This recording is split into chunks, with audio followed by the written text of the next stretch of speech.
Hey guys, welcome back. It's Nardo Kaibi 8000 back here with another video on Fare Thee Well. We're going to continue off where we left off at when it was 11:54 at night, but no, this time I'm doing it at a decent time of the day, 10:42. I don't really remember her voice, so no, I do. Believe me. This sort of life gets tiring after a while. Having no safety, no security, always need to move from place to place. Oh yeah, I forgot. She had left her parents.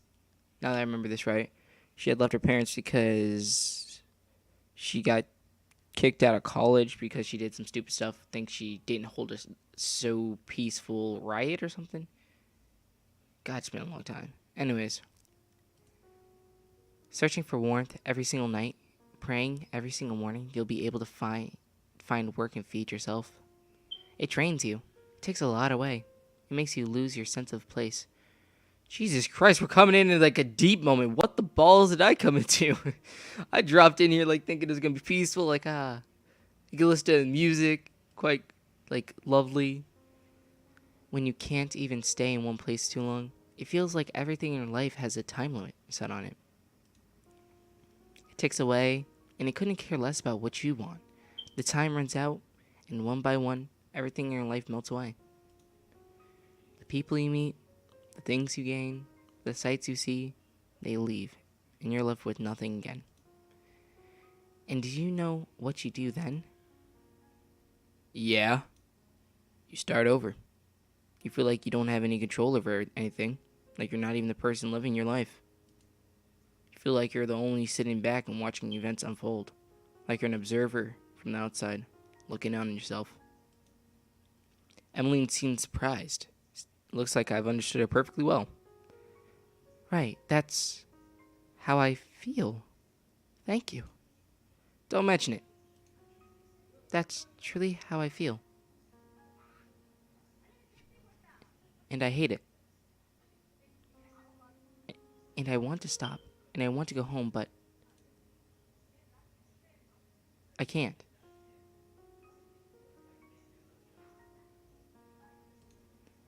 I just can't go home. I don't have it in me to go home. You're afraid of what will happen if you do? I'm beyond afraid. I'm petrified. I can't even breathe right when I think about seeing my parents again. Even though this journey's taken so much away from me, I feel like I'm just giving up. And returning home isn't going to give me any of that back. It isn't. I feel like if I want to get back everything that's been drained out of me, I need to find something. I don't know what, just that it's something I'm searching for. And if I find it, I can go back and live a normal life again. Emmeline sighs. If any of that makes sense to you, I try to assure. Really, I understand. I'm in the same situation as you. I am. You're running away too? I shrug. Something like that, but I can't say much. Well, that's not suspicious. No, it's not. It's nothing like that. I'm not a criminal. Obviously. I'm not. I'm clean. I just need to travel a lot. It's something I have to do. I go from place to place like you, and I search for things. I'm like you. Don't worry. I know you're like me. I don't know if I knew before we started talking, but I definitely know now. I think that's why I've told you so much about myself. I've never spoken so much about myself before. Not to anyone. Not in my whole life. I've never spoken much at all, really. So I've heard. So that's alright. You don't have to explain yourself to me. Considering an apology for me spending the last hour talking about nothing but myself, I'm sorry for that. What is this music? Oh, I like it. I like it. Oh, this is so sweet. I dismissed her with the wave. Really, it's fine. I don't think I've ever talked to anyone like this either. And I'm glad I could help you finally open up about these things. Emmeline beams. Mm-hmm. And it's all thanks to the fact that you liked my singing so much. You needed to tell me, huh? I laughed. Well, I did say you have a beautiful voice. What? The music was nice. We talk on and on. long until the night. We tell stories, learn about each other, come to understand everything there is to understand. Still, I don't tell her my secret. But the conversation brims with life anyway. Not spoken like this to someone in a long time. Not felt like this way about someone in a long time.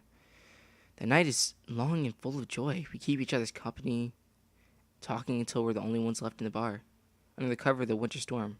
Under the dim bar lights. Under the drowsy spell of insomnia. We talk and talk and talk. Until we can talk no more. Holy hell. Holy hell. You two have been sitting here and talking the whole night long? The bar's closed now. You're going to have to head out. I'm sorry, sir. I hope we weren't a bother. You're fine, young lady, but you should have this young man escort you home. You've had a long night. But I'm not drunk. I can speak perfectly fine, see? Yes, and it's unnerving considering how much you've had to drink. The bartender turns to me and gives me a wise, slow nod. I'll get her home safe. The snow has finally stopped, leaving behind a sleepy town draped in white. The snow is thick, cold, soft, like the stuff in dreams. It feels like the ground itself is sleeping, drifting in time and space, and frozen in winter silence. Dormant like a slumbering beast, waiting to awaken in the snow melt. Its heart stilled by the seething cold. Like Emmeline and I are the only two waking people on the face of the entire earth. Emmeline grins at me smugly. My knight in shining army, are you going to escort me home and protect me from all the evil monsters? I refuse to play into your game. Yes, I swear to always safeguard you from the evils that plague the town of Cedar, Maine. Sub-zero temperatures and poorly paved roads. There really are some poorly paved roads. Yes, I've noticed. The motel is across the bridge, right? My castle is, yes. Jesus Christ. Right, let's go on ahead. And so we were off. Together we strolled in the cold, huddling close to each other for warmth. Thankfully, the walk wasn't too long. We talked all the way to Emily's hotel, despite having done nothing but 4 hours already at the bar. By the way, Emmeline. Yeah, what is it? I was wondering if you knew what the meaning of that song you sang tonight was. The first one, that is. What, Loch Lomond? That's the one. It's Scottish. That's all I know. My mother taught it to me. Just like her mother taught to her. She taught me a lot of folk music I know, really. I was never big into heritage as she was. But to answer your question, no. I guess I don't know what it's about. I just sing the words. A folk singer who doesn't know what her song's about. I like the songs. I love how they sound. I just don't know the traditional meaning behind each and every one of them. I suppose that's fair. But Loch Lomond, right? Isn't that about two people traveling down different roads? At Surface Valley, yes. It all comes back to Scottish tradition. It is believed that when a Scot dies while abroad, their soul will walk the earth to return to the mother country, so that the deceased may rest in their homeland. The road that these wandering spirits use to return to Scotland is called the Low Road, as mentioned in the song. The regular corporeal roads that living people like you and I use are the high roads. The high roads belong to the living, the low roads to the dead. That belief is what the song centers around. That's a bit depressing, don't you think? Quite the contrary. Think about what the lyrics are saying. You sing from the perspective of a Scot who has died while traveling in a foreign land. You lament that although the passage of time has taken your friends and your lover away from you, you finally be able to end your journey, return to your home, where you can finally rest in peace. I don't know. That's still very depressing to me. I don't think so. I think it's bittersweet. The journey of the singer has to come to an end, but now that it's over, they can return to where they belong. I don't know. Personally, I love the song. Sometimes I feel like I take solace in it. You find comfort in the song that tells you you're going to die? I do. We all die. Every death is an ending. Well, what the song tells me... Okay, birds. Shut up. But what the song tells me is this. When my time comes, it will be when I have done all I can in my life.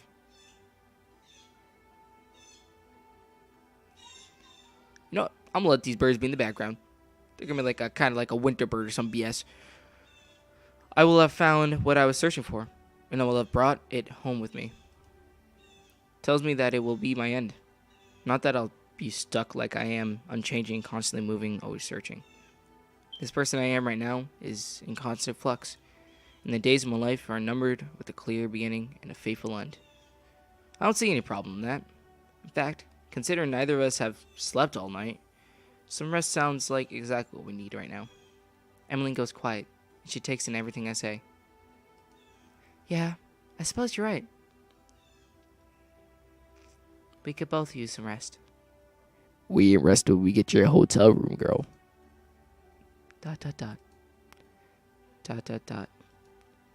You know, maybe not. Just before we reach the motel, Emmeline stops me in my tracks. She points off to the side of the park path, where a small park lies unlit in snow. Hey.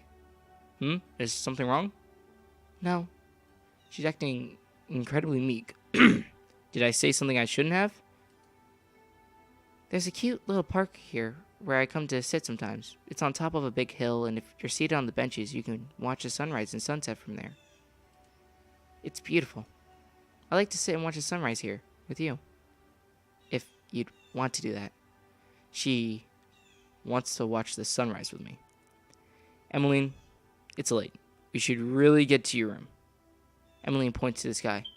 It does look like the sun is about to rise.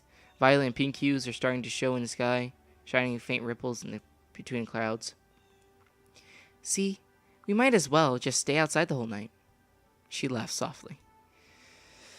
It looks like, well, I can't laugh like a girl. It looks like we just did, anyway. She's right. I had totally gone unnoticed, but we really have spent the whole night together. A new day was about to dawn. I had forgotten how quickly time could pass when you're with a certain kind of person. When you're with someone like Emmeline. You're right. Looks like we stayed up the whole night together. I chuckle. We are horribly irresponsible. Emmeline laughs more. Just a little bit. Just a wee bit. Oh, it's music. We find a bench overlooking the hillside. I wipe the snow off it with the sleeve of my coat, and we sit down close to each other for warmth. Emmeline pulls herself even closer to me, tugging at my arm. She leans her head on my shoulder and shuts her eyes. You don't mind, do you? I'm so tired. I think I'll rest my eyes for a little while until the sunrise starts. It's fine. I think I'll do the same thing. I close my eyes, rest my thoughts. It's been a wild night, and I'm so tired. ... Dot.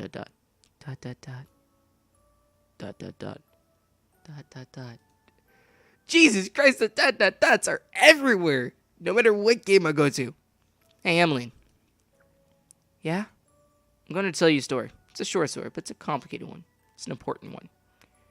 At the end of your story, you're going to have to decide what happens next. I want you to be completely honest with me when I ask you to do that. All right? Emmeline yawns. All right. All right. But I'm making the right choice here. How do I even begin to explain? Say, in the world, there's a young man out there who's been given the gift of eternal youth. At first, the young man was amazed. He was filled with joy. He was forever young, forever handsome, forever strong. Strong man. The passage of time had no effect on him. It didn't chip away at him like it did everyone else he knew. He spent some time loving this new life of his until he realized that the gift he'd been given was, in the end, a curse. Eventually, the young man saw the passage of time could really do. He saw all the people he cared about wither away, one by one. Family, friends, lovers. He could have done this nothing but watch as each and every one of them fell into the grips of death from which he had been spared. He saw places he knew as a child crumble to dust, forgotten, thrown away like false memories. First he lost his home, then his friends, then his own way of life. He was forced to escape, to break out and enter into a new world, where he did not belong. He felt lost in the new world, hopeless, alone, forgotten. But eventually he got used to it. He realized there wasn't any point in wanting to despair at the life he's been given, and so he started to rebuild. He gave himself a new life, new identity, but he lived knowing that there was one thing he could never do. He could never stay in one place for too long. If he did, he knew he would build new bonds. He would form memories with the new places he found and the new people he met. He would make friends. He would feel emotions all over again, in all their fully intensity. And that was something he could not afford, because he knew any bond he built would come to crashing down upon him in the end. The more people he came to know, the more people whose departure would hurt him. The more time he spent in any one place in the world, the more pain he was damning himself to suffer. He was truly cursed. All he could do was run farther and farther and farther, as far as he can go toward infinity. As long as time continued to pass, he suffered the life of a wanderer destined to be alone. But one night, he meets someone, and that someone makes him feel some way he had not felt since before his journey had ever begun. Someone special, someone like him, who understood him, who felt his pain. He knew how it felt to endure. He thinks he's found someone that could teach him how to love again. But he knows if he stays there with the person he's found, he will only hurt them in the end. But if he stays with that someone, they will age, and he will not. They will die, and he will not. And in his failure to die, he will rob them of their chance at a normal life. He would take their life as his own, and in the end, he will find himself all alone again. What does he do then? What choices does he make? Does he stay, or does he leave? Does he chase the chance at true emotion, even if he knows in the end it will cause only despair? Tell me, what choice does he make? ... What choice does he make, Emmeline? What choice do I make? And she's fallen asleep. Emmeline? I open my eyes. See the sun has begun to rise. Turn aside, Emmeline is fast asleep. Take a long, final look at her. She's so beautiful. Her heartbeat pulses through her skin, through her dress, through her coat, through all the way to me. I feel it drum steadily against me. I can feel it throb over and over again, full of such amazing life. I watch her breath freezing as it comes out her crisp, cold air. Her skin is soft, warm to the touch. Think of her, and how she's treated me, a stranger, who hadn't even told her his name, with nothing but kindness. This is a real person beside me, with a real heart, pumping real blood, with real emotions and real thoughts, the most beautiful voice I've ever heard in my life. This is Emily, no matter how greatly I long to be with her. I cannot stay with her, and she cannot stay with me. It was never meant to be. Stand up carefully, holding her still to make sure she doesn't wake up. Once I'm off the bench, set her down to be as comfortable as I can make her. Thankfully, it's warming up, and I think she'll wake as soon as after I leave. Just in case, I take off my coat and wrap it around her to make sure she's warm enough. Glance at the sunrise out on the horizon. Can't bear to look at it too long. Turn back my gaze on her one last time. The girl in the green dress, sleeping on the park bench. If only things had been different, then perhaps I could be happy once more. I began to walk away. I stopped myself from looking back. Emmeline, I'm sorry. Goodbye. I walk away into the wilderness as the sun rises over the trees. I vanish like a ghost from a dream, wiping tears from my eyes. All I leave behind are footprints in the snow that are soon swept away by winter wind. Oh! I think that's a wonderful place to stop it. Like, wow. So his story is a story about a wanderer. I'm going to explain it because in case people just want to skip to the end of the video. His story is such awe-inspiring. Like, a wanderer who can never stick in one place too long, or he'll suffer. He'll feel pain. Pain that he doesn't want to feel. So he doesn't want to feel emotions because those emotions will come back and harm him in the long run. The story brings upon a new thought to most people, I guess. You could think about this as in, oh, this is kind of bittersweet that he's beautiful, but at the same time, he can never die. But if you look at it again, like, it's kind of just depressing. And Emmeline could see straight through him.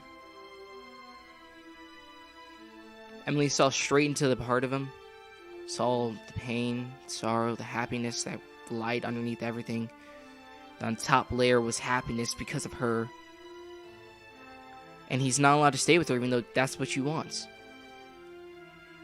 It's stories like these that really are truly awe-inspiring. A man who lives young forever.